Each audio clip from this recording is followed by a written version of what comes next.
नमस्कार, आप देख रहे हैं द इंडिया न्यूज 24 और मैं हूं आपके साथ वैशाली। नौगांव से एक गंभीर रिपोर्ट सामने आई है जिसमें केंद्र सरकार की बड़ी योजना अटल भूजल योजना का मजाक बनते हुए दिख रहा है। इस योजना के तहत ग्रामीण क्षेत्रों में जल समिति सदस्यों को हर माह ट्रेनिंग दी जाती है ताकि गांव का जल स्तर बढ़े और जमीन में पानी की मात्रा में सुधार हो। योजना के लिए 6000 करोड़ रुपए खर्च किए जा रहे हैं और इसके माध्यम से ग्रामीणों में जागरूकता फैलाना उद्देश्य है। लेकिन अधिकारियों, सुपरवाइजर और मास्टर ट्रेनर्स की लापरवाही इस योजना की सफलता को खतरे में डाल रही है। हाल ही में 25 सितंबर 2025 को ट्रेनिंग सत्र का खुलासा हुआ जिसमें दोनों मास्टर ट्रेनर केवल 6 प्रतिभागियों के साथ कमरे में बैठकर गप्पे मारते पाए गए। प्रशिक्षुओं को शासन द्वारा दी जाने वाली सामग्रियां नहीं दी गई और उनके वितरण का कोई रिकॉर्ड भी नहीं रखा गया। मास्टर ट्रेनर रामकिशोर कुशवाहा और दीपक सिंह ठाकुर इस मामले में दोषी पाए गए। इस लापरवाही के पीछे सुपरवाइजर प्रमोद दीक्षित का संरक्षण भी बताया जा रहा है, जिससे यह स्पष्ट होता है कि आला अधिकारियों की कृपा के बिना यह संभव नहीं था। अटल भूजल योजना में महिला प्रतिभागियों की कम से कम 50% उपस्थिति अनिवार्य है, लेकिन अधिकारियों और मास्टर ट्रेनर्स ने इस नियम की पूरी तरह अवहेलना की। ट्रेनिंग में शामिल होने वाले लोगों का चयन मनमाने ढंग से किया जाता है।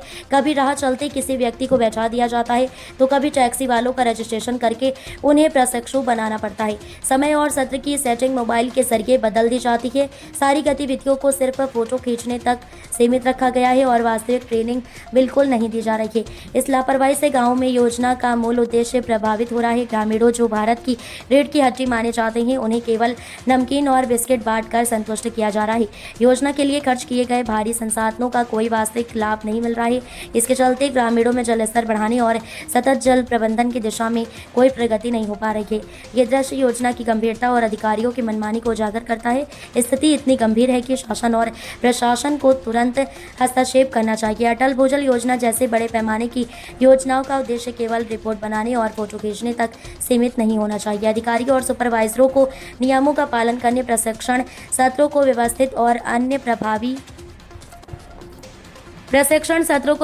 और प्रभावी बनाने की जिम्मेदारी उठानी होगी, अन्यथा ये योजना अपने मूल उद्देश्य में पूरी तरह विफल साबित होगी। ग्रामीणों और जनता को भी इस विषय में जागरूक रहना होगा ताकि योजना का असली लाभ उन्हें मिल सके।